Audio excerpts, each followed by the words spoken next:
What's going on, everybody? Welcome to another episode of the Artful Chiropractor Podcast. My name is Dr. Ray Daniels. This week, I'm joined by Dr. Damiano Costa. We are checking back in.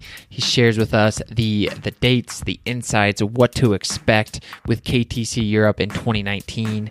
Super excited as that begins to take off in Europe and KTC continues to expand across the world. We then check back in with what Damiano is planning in 2019, how he goes about looking ahead, and really what he is experiencing through some tension, some contraction, discomfort, and then he knows that growth is on the other side of that. So it's awesome to hear his process going through that because we all on some level are experiencing that and the polarity of the ups and the downs. So it's cool to dive into this conversation with Damiano, and I think you'll enjoy it. So without further ado, welcome back to the podcast, Dr. Damiano Costa.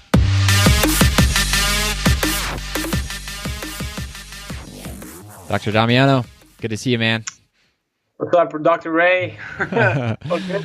So excited to get to chat with you again. We're going to be diving into, KTC Europe. I think this is going to be a huge year for Europe and KTC and those docs over there and students who have been craving this. And it's just awesome to see what's going to go down. So there's a couple big seminars coming up. You want to talk about those a little bit and the dates? Absolutely. Yeah, we're the next KTC Level 1 camp is going to be in Paris on February 23rd and 24th. Saturday, Sunday is the last weekend of February. Location is to be defined. We'll update on the Facebook event very soon. You're going to see, you're going to see on Facebook us reaching out to you, like videos, events, and everything. So just look it up on Facebook. We'll be there. And then we are going to have another level 1 camp in Bournemouth at the ACC, close to the ACC in April, the end of April. That I believe is that 27th, 28th of April, if I'm not wrong, is that weekend. And that's it for now. We are all, we are also thinking about at least another camp, maybe in Denmark, close in Odense, close to SDU. Maybe same time like last year in end of September, October, and maybe in Barcelona as well. But we still need to, clear that out. But definitely there's going to be more camps happening at, towards the second half of the year. Awesome. And those are going to be all KTC level 1s in Europe this year. Yes. That's what I feel like the need is the most, to build a solid foundation with a lot of students and, chiros involved. And from there, we can build it up from maybe a level 2, possibly in 2020. Nice. Yes, that's correct. Yeah, because that's going to be huge, just to be able to even repeat level 1s. Like, there's just so many insights to be gained. Yes. Are you going to be...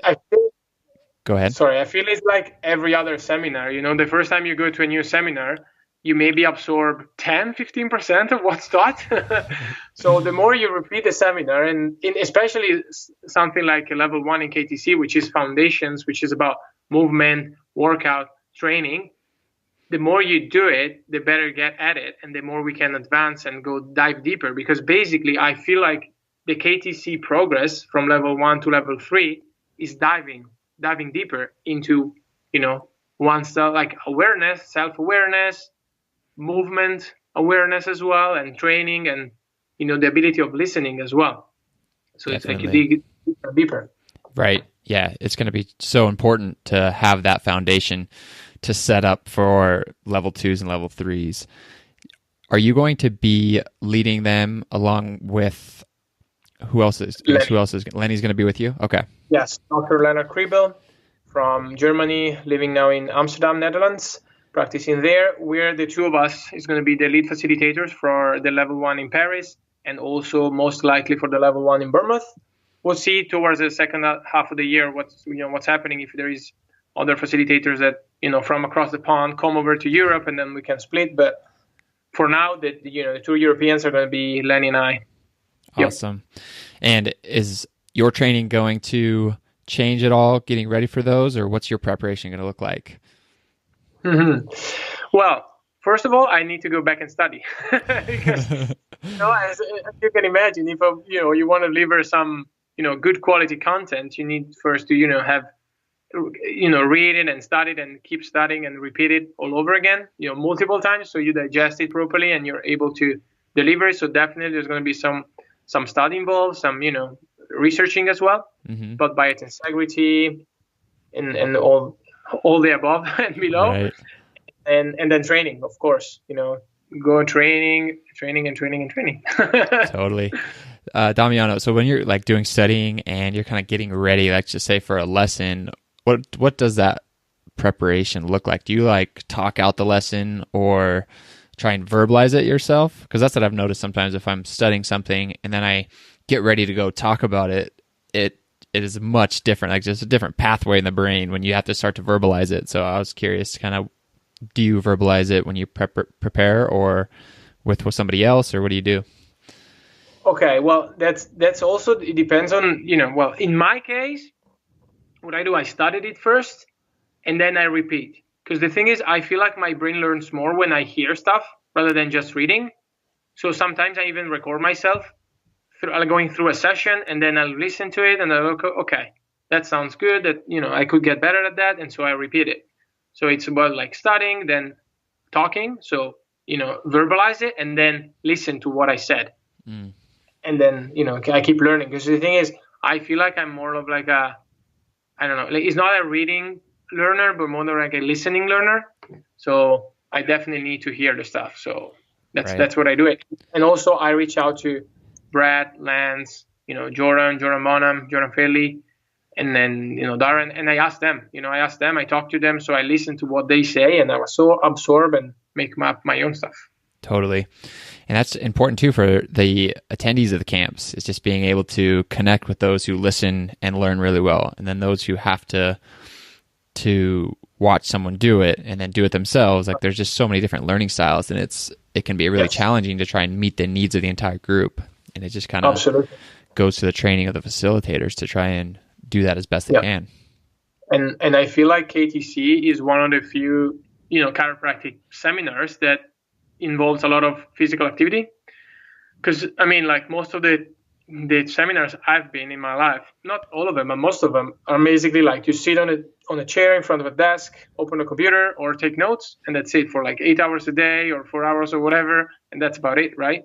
And you listen to someone talking and take notes. I feel like the fact that there is a lot of physical activity involved, it's like a 360 degrees learning. You don't just learn with your head and with your ears and with your eyes, but you learn with your whole body. Like proprioception is trained a lot. Right. Yeah, that's huge. Because that was one of my biggest pet peeves, I think, in seminars, of just the amount of time you just sit and you listen. And I don't know, I think KTC does an amazing job of like just getting the body moving, getting hands on, getting the training in. And yeah, there's moments where you're like sitting there listening, taking notes, but the greatest takeaways I have are the ones where I'm either verbalizing it or doing it myself. And sometimes those are just the smallest amounts of time that I had in most of the seminars going through school. It's usually like a 5 or 10 minute session of me doing the thing that I was learning. And it was like, that was the biggest takeaway, but I wish more of the seminars had more of that. Absolutely. Especially if you're a student, because if you're a student, you're probably you're already spending 5 to 8 hours a day sitting on a chair, listening to someone and taking notes. So if you get something that is a little bit different than what you're used to, your brain also gets excited. It gets more different stimulus, Yeah, 100%. So I'm excited. You guys are going to crush it. You and Lenny, man. I haven't, been able to be at a camp where you guys both were facilitating, but I think just the connection that you guys have is going to be just awesome. Yeah, I love working with Lenny. We've been knowing each other for years. Thanks, first of all, to the World Congress of Chiropractic Students, and now through KTC, we are still collaborating. I love him. He's the way he analyzes and describes, what's happening with the body, like processes and the way to adjust and, the patterns and the indicators and everything, it makes it so much easy to understand. So it's super easy to understand when he's talking. So I definitely need to learn that from him. And I'm excited for who's going to attend the level 1 in Paris and the other one in Europe, because they have the opportunity to learn from such a great teacher. Right. Yeah, it's going to be awesome, man. Super excited for you both. with 2019 here and we're a couple weeks in now, I was curious to hear like your planning, preparation, reflection. I think we talked about it a little bit in our last podcast, but kind of hoping to have a little bit of a conversation around that because, for me this year, I set a little bit more time into setting some goals and really trying to, backward engineer it into quarterly and then breaking it down into weekly. And that was something that I typically haven't done in the past. Right. So, and it's been good. It's been interesting, to see, and it's forced me to really have a constant check-in with where I'm at and not let so much time go. But I know you've got some different experiences and things coming up for you. So I think it'd be kind of a cool conversation to have. Absolutely. So, yeah, let's go for it. I'm feeling inspired by what you're saying because that's definitely something I should be doing right now. And maybe after the talk we had, I might start doing that. But, in the last month, transitioning from 2018 to 2019, I'm in a situation in Naples practicing where I don't feel like I necessarily am reaching my full potential for many reasons. And I do not, resonate with the whole environment around me in the city of Naples. So as we say in the, the biointegrity system, which is the human body, how the human body works, which is able to transfer and transmit tensional and compressional forces through the whole system, I feel like I'm in a moment of increasing the tension, which makes me feel sometimes most of the time uncomfortable being here. So you feel like this tension is increasing, and I know that something is going to happen all over 2019, which is gonna allow me to evolve and change and most likely move from here. So I'm kind of trying to holding space for myself for my being vulnerable. I'm every day I'm telling to myself, it's okay to be vulnerable. It's okay to feel like not very happy and excited about everything. As you hear a lot of people around you on social media and, everywhere. It's like, oh yeah, you have to crush it. You have to nail it. You have to boom, boom, boom, boom. Like push, power on, power on, power on. I feel like it's okay sometimes to be, just enjoy what's happening and the process of change. Because ultimately, it's really, really when I listen to myself that I find peace, and I can reassure myself saying, hey, it's okay. I'm here. It's fine. I acknowledge the fact that I'm not necessarily going to be here for a long term. But yeah, it's okay because that's going to change. And I'm sure following the cues and the hints from the universe, I'm going to find inspiration for a new stage of my life, a new chapter, a new volume of my book of life. Yeah. As you say like that. So I'm just right now I'm enjoy the struggle of my vulnerability being here. That's about it, basically. That's huge, man. And like you said, being able to see these people that you follow, right? And typically social media, they're just blasting the positive and the upside and the things that are going well. And that can be really challenging when you're going through a time of like contraction and more reflection, and this tension is building within you and you don't know what it's building like towards, what it's going to turn into. Like it's extremely uncomfortable. Like transitions are so uncomfortable, and to be able to be comfortable being uncomfortable. That's exactly what it is. Yeah. And I feel like in some ways the fact that I'm, a lead facilitator for KTC is going to help me so much building foundations, because that's, ultimately what we are going to do this year for KTC Europe is building the foundations of Kairos training culture in Europe, with all these level ones and, really engaging students. And that's what I feel like this is going to be my 2019 goal, building foundations for my life, for myself, as a chiropractor. That's awesome. Because I've been in practice less than 2 years now, 3 years almost, and I still feel like, I need some foundations. I need some of that, Right. And that's super important to acknowledge as well. It's like, yeah, 2 or 3 years, and yet you still are in a place of like wanting to build the foundation, like not shaming yourself of like, oh, I should have this all figured out by 2 or 3 years, because it's such an ongoing process. And well, that thought comes up every single day. Oh, I should be doing something else, or I should be crushing freaking numbers with patients and stuff. But then I always all the time have to like tap into my head and say, it's okay, it's all good, just let it be, allow yourself to feel this discomfort, because that's how you grow, right? The biggest growth happens when you're in your outside of your comfort zone, when you're like struggling, right? Because your body and your brain is forced to evolve and to adapt and to get you to the next step. So right, I definitely share, resonate with what you just said, and I feel like there is a lot of people that are going through some phases, some ups and downs, and to all of you that are experiencing that, it's okay. It's okay to some ups and downs and some tension and some contraction. It's all good. It's a part of life. At least as long as you acknowledge that, and you just embrace it. Yeah, that's how it is. Acknowledge and embrace it, and listen to yourself, to your inner self. Something will come up for sure. Right, and just asking yourself the question, like, what is this lesson within this right now? And just constantly Absolutely. And having the space to listen to that, what comes up, and whether it's journaling or reflecting, time by yourself. And yeah, it's super important, because just for me, even last week, I was, in the office and having a good week. And then like on Thursday, I was starting to have some like elbow, like tension, elbow pain. And I started to get really down on myself, because I'm like, oh, we always talk about sustainability and prevention and doing all these things. And I've done in my, perception is that I've done a really good job of like mobility and these different things. And so, yeah, I was getting down on myself for a while, and I was like, holy cow. Like, but again, I just had to sit there and be like, okay, what am I doing? And just really reevaluate. Okay, I tend to keep going to the same side of the table. And is that a pattern that I want to like, build right now and not be able to go to the other side of the table?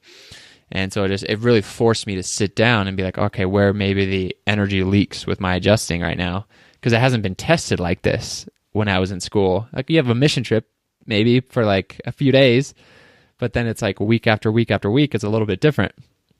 Right.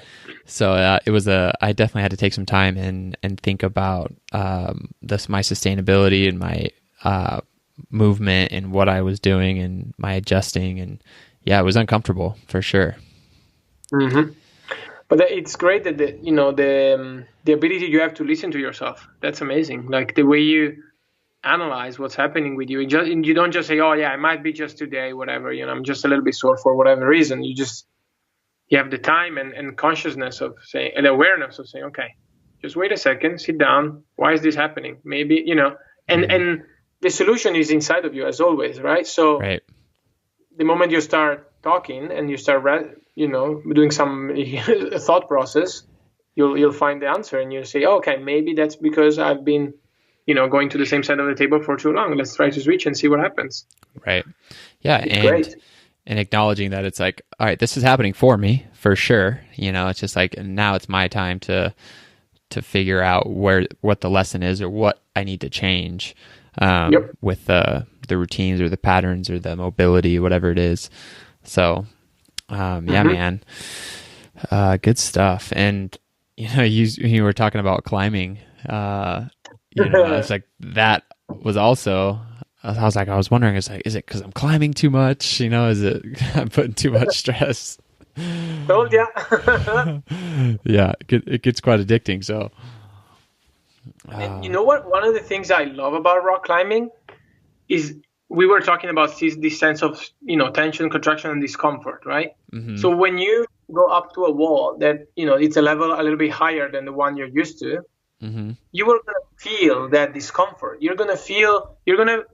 That's what happens to me, right? My brain, when I'm on those type of walls all the time, is like, oh no, it's not gonna. This handle, like you put the hand there, but it's not gonna hold for you put your feet, whatever, or that feet that you put just the thumb there, and it's not gonna hold all the weight of your body. And so all like this distrust to myself.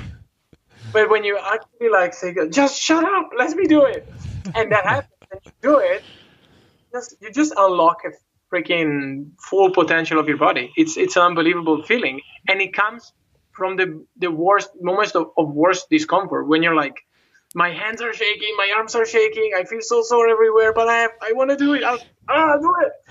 Not all the time. Sometimes you fall. Okay, it's part of the life of the rock climbing thing, but I feel like it teaches you a lot. Mm-hmm. Not trusting in yourself, give it a shot, doing it, boom. Yeah. It gives you much power. Like, you feel like you could freaking climb a wall. That's what you're doing. So true, man. Yep. Good stuff, brother.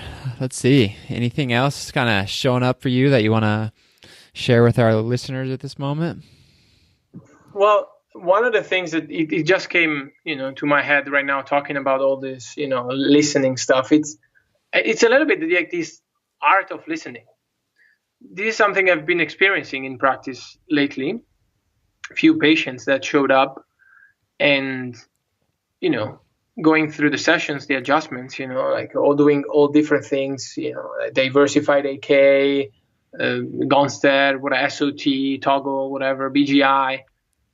And suddenly you realize that mainly, like, their main, let's say, if we want to say like that, subluxation is something that comes like from their mind, from like some emotional trauma, some psychological situation. And so sometimes I just feel like I need to stop and listen to what they have to say.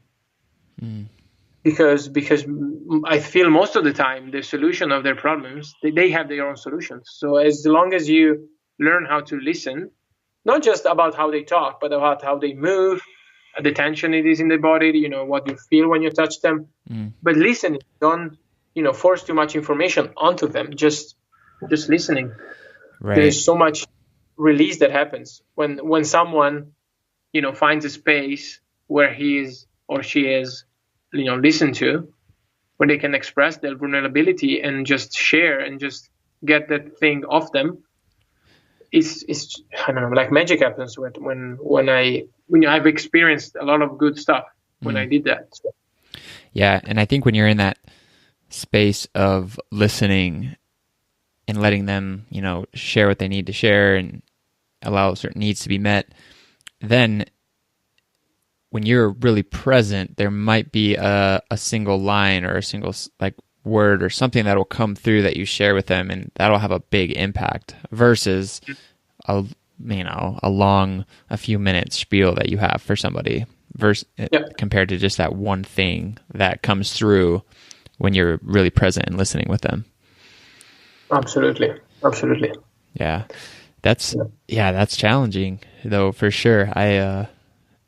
Just being really tested, getting to see more and more people with the highs and lows of everybody's experience. Like, someone having a really perceived positive experience in the office, and then the next person, not so much. And it's just like, am I riding that roller coaster, or can I just stay present with everybody and just acknowledge like whatever experience that person's have, like they're right where they need to be, and not being attached to that outcome.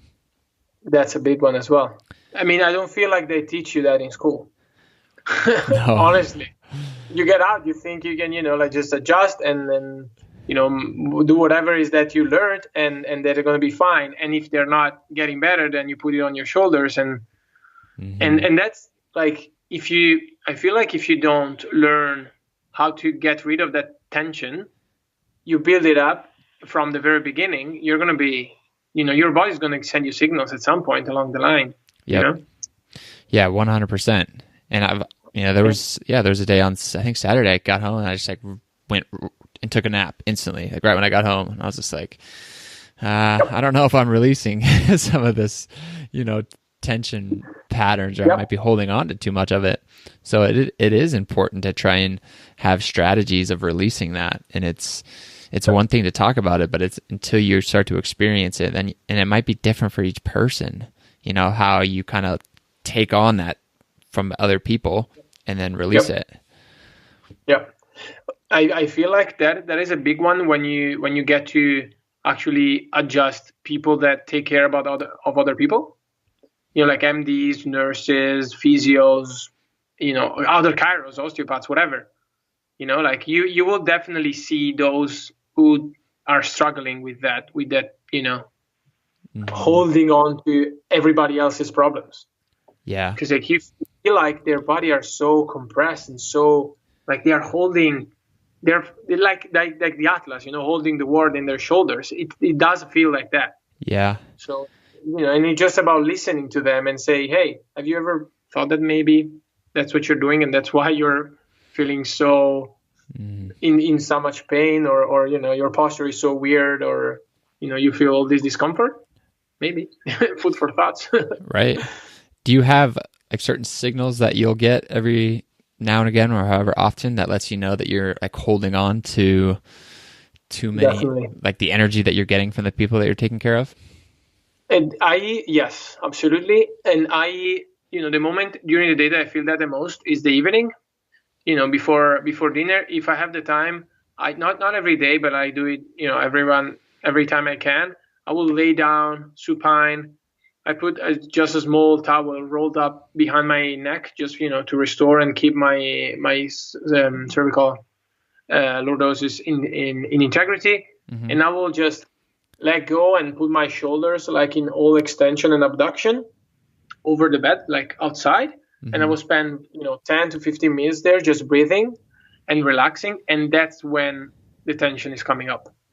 I feel like tension is coming up in my neck or in my shoulder or whatever, or in my low back or in my legs, because I'm trying to release everything. So what hasn't been digested will show up. Right. It does show up. And so I'm just there and I breathe in that. I breathe in and breathe out into that segment that I feel, that sense of like compression, tension, whatever it's that I feel like. How long will that process typically take you, or does it just depend on the day and how much you held on to? Average 15 minutes. Okay. But it depends on the day. Sometimes I just, in 5 minutes, I'm like, okay, I'm done. I feel like I'm all right. Some other times I just spend even more than that, Mm-hmm. And that's what I also suggest to not all my patients, but a lot of them. I tell them like, you should lay down on your back, just let your hands and your shoulders and your chest opening up and breathe. And if you feel tension, keep breathing and bring more intensively, like deeper, and just feel this, because breathing, it's one of the most powerful tools we have to actually connect with ourselves. So use it. Right. Yeah, I'm going to try that. I like that, just kind of laying on the ground, or I'll do that sometimes, just laying off the edge of my bed, just allow my head to hang off the edge of the bed. But yeah, it's super important because there are variations. Like some days are different than others. So it's just like, trying to gain a deeper insight on, in the moment, how to not allow my body to hold on to it. So that'll help. But then at the end of the day, always having that time to reconnect and kind of breathe into those spots where you obviously held on to different tension patterns or energy from people. Absolutely. I mean, BGI helped me a lot with that. Yeah. Biogeometric integration. It's if you haven't looked it up, you're gonna do one this year, right? You're gonna start doing. My intention is to go to my very first one this year, so we'll see. Okay. That's my goal. You will hear a lot of that during the BGI seminars. It helps me a lot to listen to myself and to find strategies to release the tension that I tend to accumulate. Yeah. And what more than experience? Because I mean, you have to get out there and start to adjust people, because you will get exposed to that. But with the awareness of letting go over their problems, it's going to be much easier. But you're still going to feel the discomfort, which is great. I mean, it's part of the learning process of a healer, I guess. Right. Yeah, and it's important for listeners because they could listen to us having this conversation, but you can't really fully understand it until you're going through it, and then you're like, that's what they're talking about, Yep. Yeah, I mean, you have to experience it to understand what it is, and I feel like most of us, if you have been in practice for a little longer, for more than a year or so, you definitely have felt that. Mm-hmm. Even in the first few months, it depends. But anyways. Yeah. And then you start to think about, all right, the docs who've been in practice 5 to 10 years, like those strategies have to be even greater, Mm-hmm. and, Yep. There are a lot of, even some of the great chiropractors, it's just like, in my opinion, they lost their health later on. And it's just like, I wonder how much of that is just due to not being able to like release that energy or those tension patterns. And just over the years, that just stores up on people. And what you just said brings me to a story, as something that happened to me personally, because the last year in November, I said in the other podcast as well, my dad got a heart surgery because he got to a point where his heart was not functioning properly, saying that he had, valve insufficiency, like cardiac insufficiency, because the valves were not working properly. And he knew he had some congenital, how do you say? He was born with a defect in the valve. But the thing is, when he got diagnosed, when he was in his 20s, they told him, right now there is nothing you can do. As long as you live a healthy life, it won't probably bother you at all through all your life. But that's something probably my dad didn't do so well, in a way that when he got to 59, 60 years old, it caught up on him, because he was not able to walk for more than, I don't know, say 20 meters, which is, I don't even know how long is that in feet, but it's not that much, a few yards. Yeah, exactly. And not even talking for more than 2 or 3 minutes. And it was like, he couldn't handle that. So, and the same time, around November, one of my biggest mentor in chiropractic also had a heart problem, and he had to go through a heart surgery. And also another chiropractor, very famous chiropractor that is not necessarily my mentor. I've been to one of his seminars, Donnie Epstein. He also got a heart surgery. Wow. So that makes me wonder, what's happening to the chiros here? Right. And there is another one in my hometown that died in November, I think, late November. No, sorry, in October. And, whatever. So right. It made me think a lot. My story, because it happened to my dad. So I saw the whole process and the whole, struggle leading up to the actual surgery, and now the recovering process from the surgery. I definitely one of my statement or my takeaways after all that was, I don't want to end up like him. Mm-hmm. So, I love him, and he's one of my biggest mentors. He taught me almost everything I know, which is not chiropractic related. Right. But it's definitely, I feel like he didn't take care of himself enough. Yep. And so it has become one of my mission. There is taking care of myself. Absolutely. Yeah. Same here, man. It is just so counterintuitive, but when we can take care of ourselves at the highest level, we just can serve from a place of abundance. The mastery of self and recuperation and making sure that your vibrational tone is at the highest it can be is not an easy process. No. And and really trying to figure out what it is for you, and because you and I are going to have slightly different, strategies on how to do that. And there'd be a lot of common principles, but it is a journey that, in my opinion, and for me, is has to be the number one priority. And I totally have slips and setbacks for sure. I'll do things and I'm like, that didn't serve me, well. Yep, totally. But yeah, it's super important, and it is kind of it's shocking to look around and be like, man, I don't know, the high level of energy is not carried on throughout the lifetime of some of these chiropractors. So it's like, all right, where is the missing link? And I think we've talked a lot about it on the podcast in different areas, but it's like a daily thing, checking in on that recuperation. Absolutely. Yeah. Because 100%. Yeah. And then the earlier you start doing it, the better, because, it will serve you for the rest of your life. Right. And building the habits now, they have to happen earlier, because then it gets harder and harder, and you start building the habit of not taking care of yourself in exchange for serving others, right? Yep. And it's gonna make you pay a high bill at the end of your life, Right.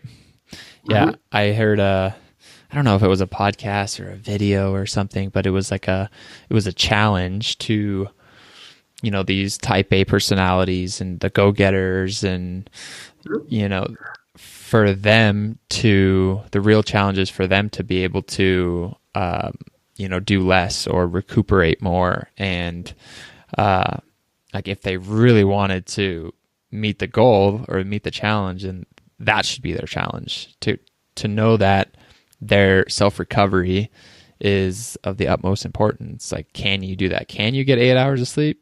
It's not, because it's easy for you to go off of 4, 5, or 6, but it's just the real challenge is to figure out what it is that you need to fully recover, and taking your, I guess, those type A personalities and using that strength of the go-getters and the people who can, a lot of listeners on the podcast who can get up at 5 o'clock for ninjas and the KTC at 6. But it's all right, can you take that type of drive and energy and turn it towards self-recuperation and self-recovery? Yep. So that's definitely a big one. Yeah. That's definitely a big one right now for me as well. Mm-hmm. Yeah. Yeah. And I'm actually, there's another chiropractor in Reno. I think she's a network doc. And so I'm really excited. I kind of want to go check her office out and get care with her. Yeah. Because absolutely. Yeah. I think there's something about, there's an integrity piece, right? Of going and paying for an adjustment and getting care and doing what you're telling other people to do. Because up until this point, I get care from the other docs in the office, but there's a level of integrity that gets increased when you're actually paying for it, I think, and under a care plan and doing different things. So that's something I'm gonna try to continue to level up my recuperation too. That's a good one. A good one. I've been, since the end of last year and beginning of this year, once a week I go to see the only other chiropractor I know in Naples, to spend a couple of hours with him to get it adjusted. We adjust each other. We see a couple of things. He's so super experienced in functional neurology. He sees a lot of very, very interesting cases. Yeah. So just, once a week I spend 2 hours with him. We get adjusted. We chat a little bit. He adjusts a couple of people, and then I leave and I, go back here and adjust my people. Mm-hmm. So that's also something I started to do at the end of the year, and I definitely feel like I'm going to keep doing it because it serves me to get adjusted at least once a week. Yeah, definitely. Besides because I travel so much. Awesome, man. Again, brother, really enjoyed this, and just grateful for your time. I know it's getting late over there, I think. Getting into your evening. Yes, it's 8:30 p.m. now, but I'm very grateful that, I got the opportunity to talk to you and to talk to the guys that are listening to the podcast. It's very inspiring. Every time I finish one of those podcasts, I'm way more inspired than how I started. So it's really helped me so much. So thank you again for having me here. And anytime, man, anytime. Of course, man. Yeah, likewise. I definitely always leave our conversations inspired. And just really quick, so the dates again for the camps are February 23rd and 24th in Paris for the KTC Level 1. And then you have April 27th, 28th in Bournemouth. Yeah, UK. Yeah. UK. And then just keep an eye out for Denmark and Barcelona potentially in the later half of the year. Exactly. Yes, you got it. Cool. All right, brother. Till next time, man. Thank you, brother. Bye-bye. Peace.